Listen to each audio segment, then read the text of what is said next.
Olá,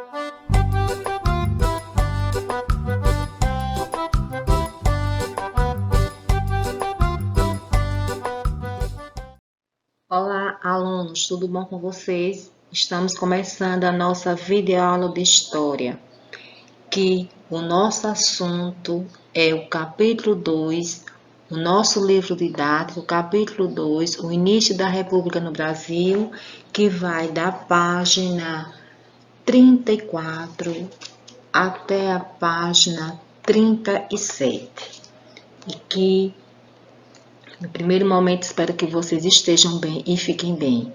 E que nós estamos também começando o nosso ano letivo de 2021.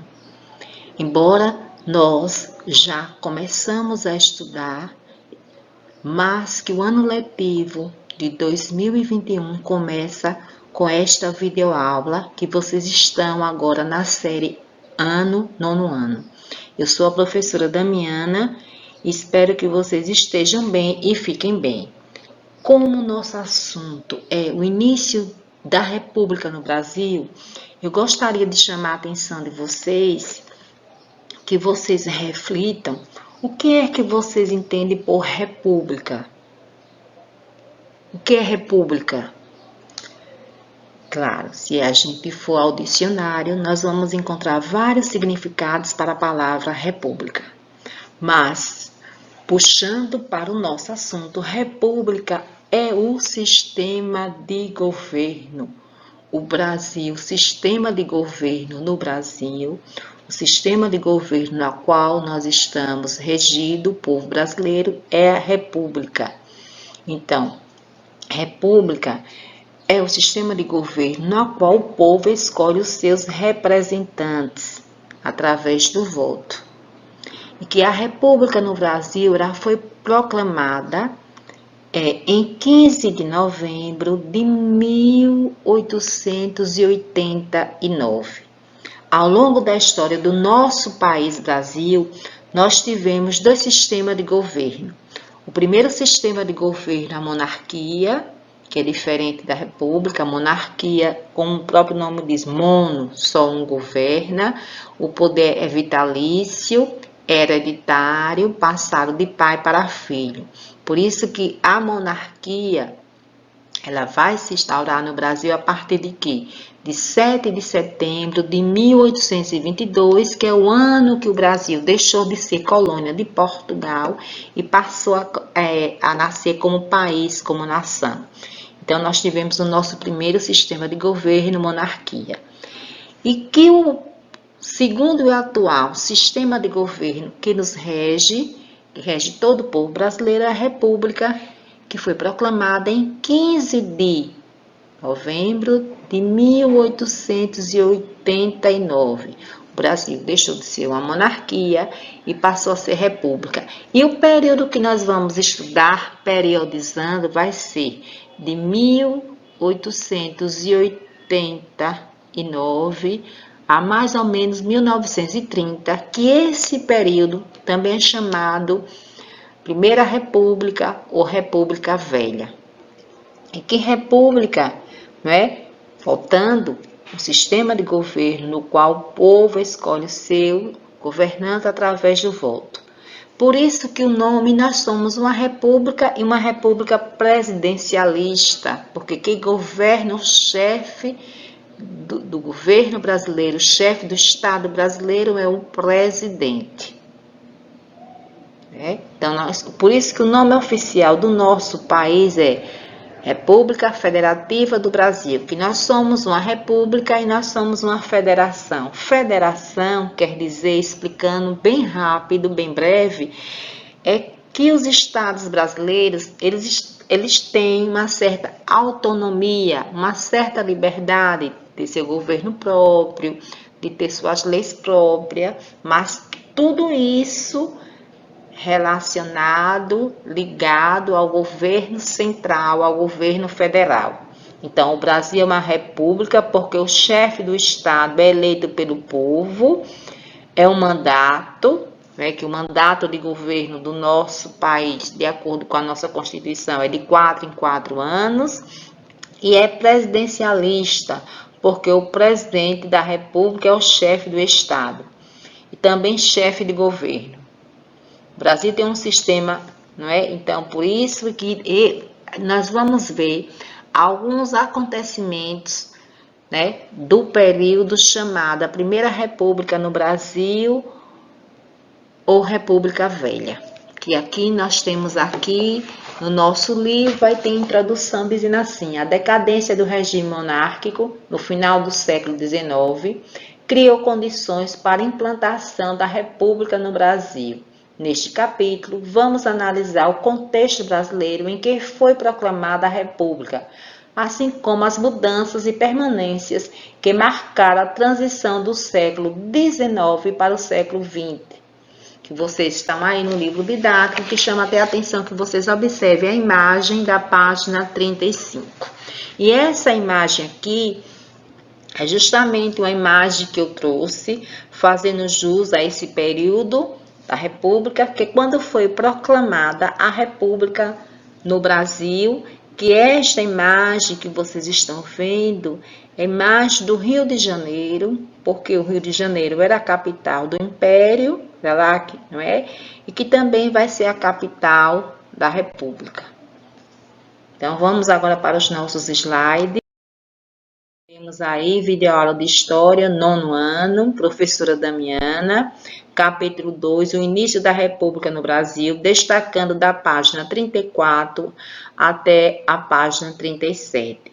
A semana de 31/5 a 4/6. Depende do dia que essa videoaula chegar até vocês.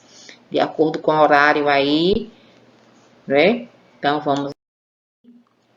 Temos aí o Brasil no século XIX.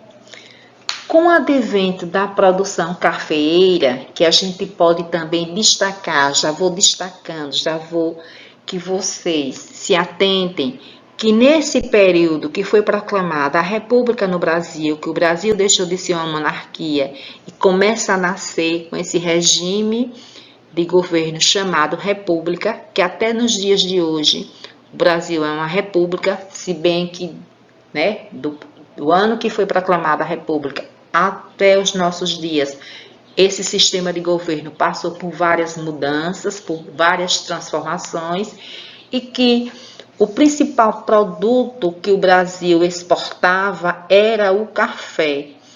O Brasil vai ser proclamada a República, mas que a proclamação da República ela se deu através de um golpe, e por isso se explica porque não houve a participação das pessoas, embora tenha, né, não houve a participação das pessoas, principalmente do povo, principalmente das camadas menos favorecidas, para a gente entender melhor do povão, dos pobres, e que por isso os primeiros anos desse novo sistema de governo também não trouxe melhoria para a vida dessas pessoas.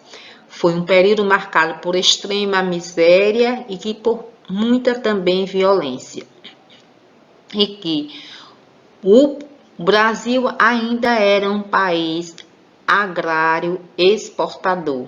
O Brasil produzia produtos agrícolas para exportação.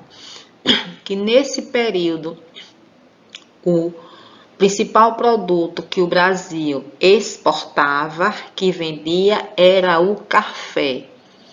E que a proclamação da República também vai se dar, não é?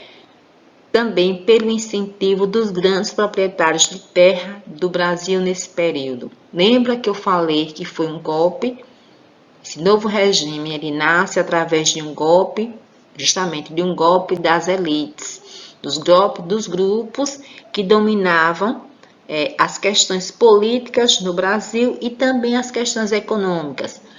Os grandes proprietários das fazendas de café, os cafeicultores, principalmente de São Paulo e Minas Gerais, junto com o exército, os militares de alta patente do exército brasileiro e alguns intelectuais. Por isso que se diz que o advento da proclamação da República foi um golpe de cima para baixo, porque foi um golpe dado pela elite e que não houve a participação do povo. Então, com o advento da produção cafeeira no século XIX, o Brasil passou a integrar a dinâmica do capitalismo industrial financeiro, produzindo e exportando café, que eu já falei, o principal produto de exportação do Brasil nesse período era o café. Isso não quer dizer que o Brasil só produzisse café, mas era o produto que se mais produzia e que era o carro-chefe da exportação da economia brasileira neste período. Essa interação manteve o país, o Brasil, como exportador de matérias-primas e importador de produtos industrializados. Isso quer dizer que eu acabei de falar, o Brasil nesse período era um país ainda agrário exportador. Exportava matérias-primas e que a sua industrialização, o processo de industrialização não tinha acontecido. A sua economia ainda era voltada para uma economia de produtos, de produção de matérias-primas. Não era investido ainda na industrialização, estava voltado ainda para a questão da agricultura. Vocês até observem aí, trabalhadores aí com sacas de café. Vamos ver aqui. A partir de meados do século XIX, destacou-se o cultivo do café, atividade voltada para exportação, que gerava muitas riquezas, que provocou transformações sociais e políticas no Brasil. Com a cafeicultura, a produção do café, formaram-se oligarquias rurais. O que são oligarquias? Oligarquias eram grupos que dominavam o cenário econômico e que passaram também a dominar o cenário político. Essas oligarquias eram os cafeicultores, os donos das fazendas de café de São Paulo e Minas Gerais, que se destacam como maiores produtores de café. Então, a província de São Paulo torna-se a mais rica província do Império e que não é diferente dos nossos dias, né? Qual é a capital mais rica do país, né? Que move a economia do país? São Paulo, que ainda nos nossos dias e que nesse período era também. Apesar do seu poder econômico, mas tinha o poder econômico nesse período aqui, mas não tinha, era pouca autonomia política em relação ao governo central. A província de São Paulo dominava a economia com a produção do café, mas não tinha autonomia em relação ao governo central. Era muito ainda, o governo central centralizava todas as decisões. E com isso, os políticos paulistas, em sua maioria, membros da elite rural, passaram a reivindicar maior autonomia, ou seja, passaram a reivindicar maior participação política.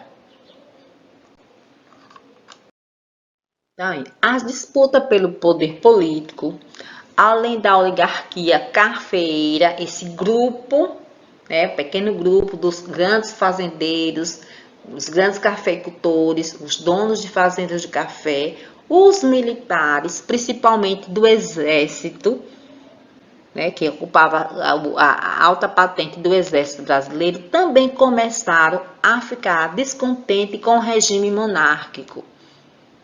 E que após a Guerra do Paraguai, piorou a situação econômica do país. Por quê? Porque o governo contraiu vários empréstimos, aumentando a dívida externa e também a cobrança de impostos.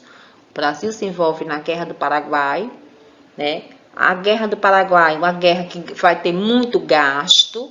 Isso vai fazer com que a situação econômica do Brasil, a economia entre em crise, e que o governo, além de contrair altos empréstimos com a dívida externa, de pedir dinheiro emprestado a outros países, vai também aumentar a cobrança dos impostos. Isso vai fazer com que os cafeicultores de São Paulo, eles fiquem insatisfeitos ainda mais com o governo monárquico, assim também como os militares, principalmente a alta patente do Exército Brasileiro. Então, o Exército Brasileiro saiu do conflito da Guerra do Paraguai fortalecido e os militares decididos a participar também da política do país. Então, os cafeicultores de São Paulo, junto com os militares do Exército Brasileiro e alguns grupos de intelectuais, de estudiosos, vão se reunir e vão traçar o quê? A derrubada da monarquia e a proclamação da República, para instaurar esse novo sistema de governo. Aí nós estamos vendo aqui, a partir da década de 1870, os grupos republicanos, porque as ideias republicanas estavam efervescentes, estavam chegando em todas as partes do mundo, até aqui no país, trazida da Europa, não é? Justamente incentivado pelo movimento iluminista. As ideias dos regimes republicanos ganhavam força. Então começou a crescer, principalmente em São Paulo. E em 1888, quando vai ser abolida a escravidão no Brasil, a monarquia, o governo monárquico, vai perder apoio das elites agrárias escravistas. Ou seja, vai perder o apoio dos grandes fazendeiros, dos donos de escravos. Por quê? Porque quando foi abolida a escravidão, o governo, né, prometeu aos donos de engenho, aos donos de escravos, aos senhores de engenho, donos de escravos, que eles iam ser indenizados. Mas só que a monarquia, o sistema monárquico, não indenizou esses donos de escravos. Eles aboliram a escravidão, mas os donos de escravos não foram indenizados por perderem a sua principal mão de obra. E que isso vai fazer com que esses os antigos donos de engenho ficassem insatisfeitos com o quê? Com o imperador. Que na época, quando a monarquia foi derrubada, o imperador era D. Pedro II.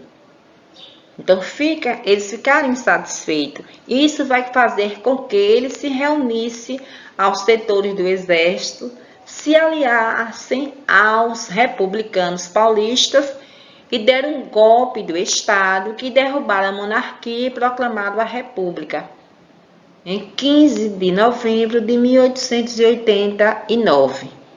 Que vocês estão vendo aí a imagem que simboliza, apesar de não houve participação popular, não houve levantes, não houve revolta, mas que é derrubada a monarquia e se instaura a República. Por isso que diz que a proclamação da República foi um golpe de elite, aconteceu de cima para baixo, que não houve participação popular. Nossa videoaula está chegando ao fim. Ficamos por aqui e que mais uma vez reforço que todos vocês fiquem bem, estejam bem. Até o nosso próximo encontro, até a nossa próxima videoaula. Tchau, tchau.